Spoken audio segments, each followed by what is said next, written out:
It's still April 6th. I'm going to use a different bow. Actually, I'm still going to use the Ottoman style. Only I'm going to be using fingers this time. And then I'm going to be using this one. This is a Raven, a Chekmate Raven. It is a 52-inch bow. It is a hunter bow. It is 45-28. With fingers, my draw is 26 and a half, which would mean my draw is probably about 39-ish. 39 to 40, somewhere around there. This bow is a really, really weird bow. I like it, but just because I'm a weird person. Anyways, it's got to have a brace height of 9 1/4. Otherwise, holy doodles, does the hand shock ever awful. Once you go past 9, it's gone. It's not there anymore. But it also, like, if you use the relaxed grip with it, it does this really weird flop. Like I've been this is the bow that had me thinking about. This is the bow that made me start thinking that Khatra is not what we think it is. Torque and Khatra are real, but they've got nothing to do with what we do with our hands after the bow has been released. Once the arrow has left our fingers, once these fingers let go of that string, there's nothing that we can do to influence that arrow. It's gone. It's on its way out. So any movement that we make to influence that arrow has to happen before we let that string go. So when we're exerting torque, or Khatra, it's before we let go of the string. Right? So when we're using thumb draw. So that you apply that little bit of torque in your last expansion and you let it go. Well, with fingers you don't do that. So I'm going to string this up.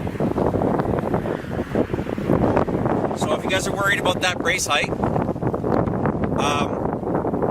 that's what it's supposed to be. And I know, it freaks me out too. See an arrow. Now these arrows are way too long for this bow. I mean, I only have a 26.5 inch draw. These are what, 34? Now that's knocked to the point.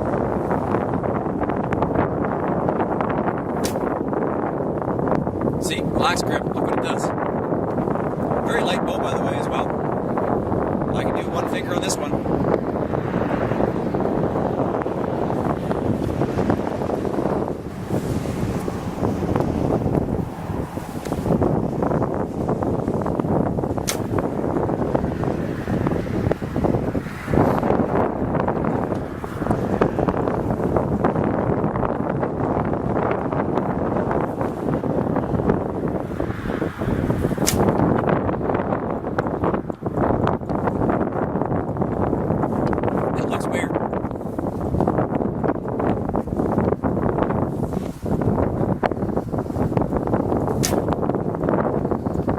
Now I'm used to having a light grip on my riser, my bow, because I shoot target archery as well, and I use a finger sling or I strap my hand in, so that bow's not going nowhere.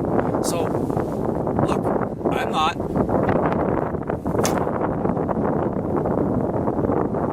I'm pushing, but I ain't gripping. Last arrow fell out. These rubber blunts make it very difficult to use your quiver, by the way.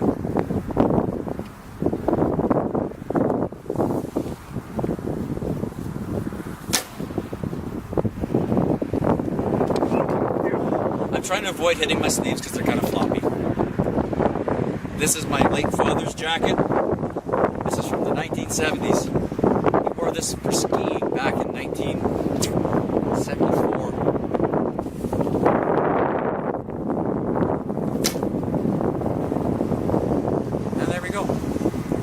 I'm going to go gather my arrows and do that again, because it's fun.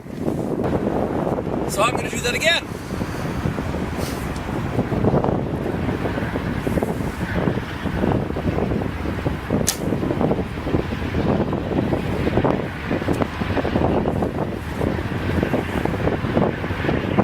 I'm standing here at the base of the Robin Hood pole fork, I might itching to shoot that way.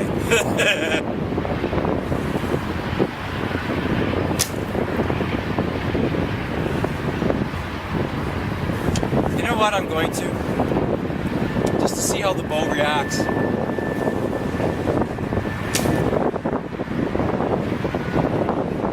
Yeah, it doesn't flop the same way for obvious reasons. It's still cool.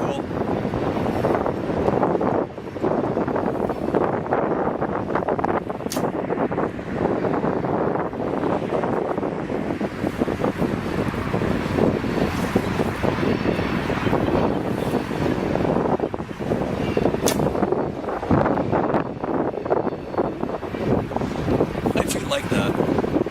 Actually, when I have better arrows, of course,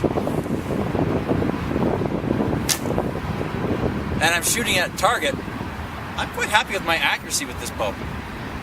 I haven't experimented to figure out which arrows are probably my best, which arrows that I own are the better choice for this one, which I should get around to one of these days. Last month. But I am quite happy with my accuracy with this particular bow. Now, to be fair, I don't really care all that much. Like I care, but I don't care. I'm more interested in the smile on my face. So I'm going to go gather up my arrows, and I'm going to switch out, and I'm going to shoot with this bow using fingers.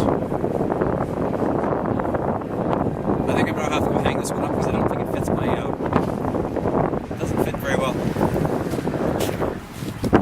Now, what I'm going to try to do is get me really, really hard on me because I'm not used to shooting these bows with these.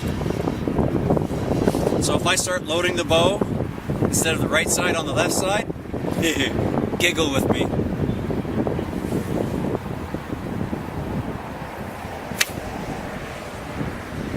Same idea. This is a relaxed grip, of course. Once again, just to remind everybody, rubber blunts, flute arrows for safety purposes in the Robin Hood pole archery fork.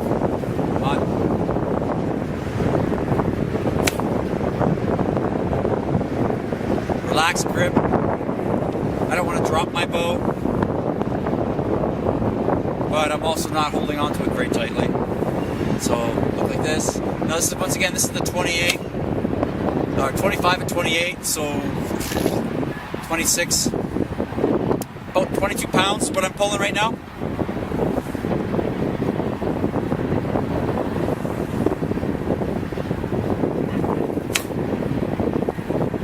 Look, bad follow through. Lack of follow through.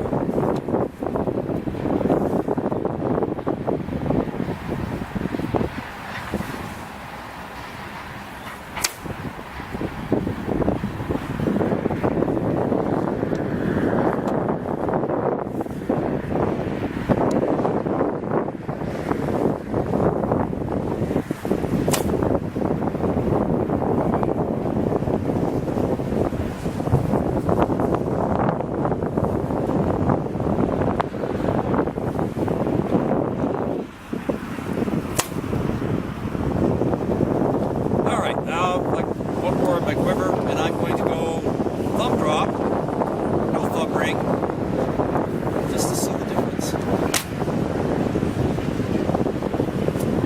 I don't know, I'll have to look at it. I'm going to go gather my arrows and do this one more, only this time, for those three, I'm going to use 2 fingers on this side and reversed.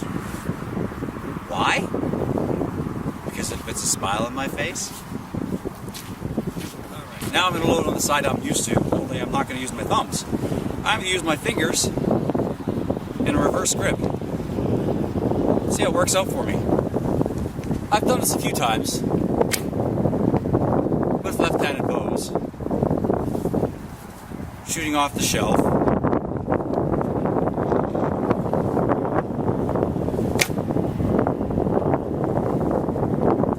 It's very comfortable. Now, to be fair, this is a 25 and 28 bow, so I'm probably pulling the distance I'm pulling. pulling. I'm probably pulling about 30.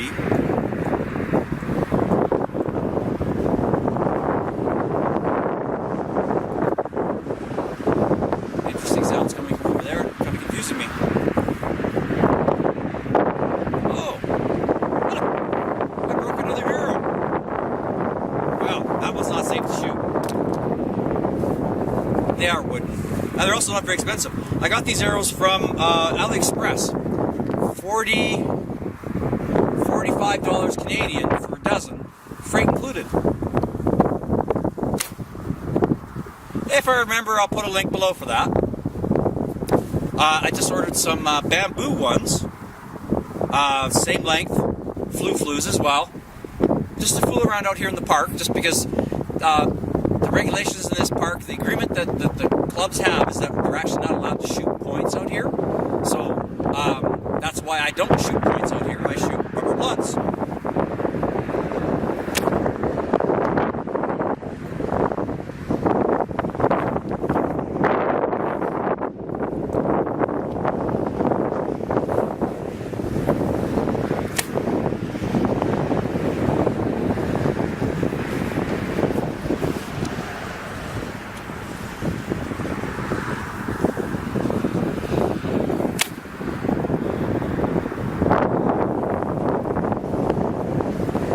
It's fun. I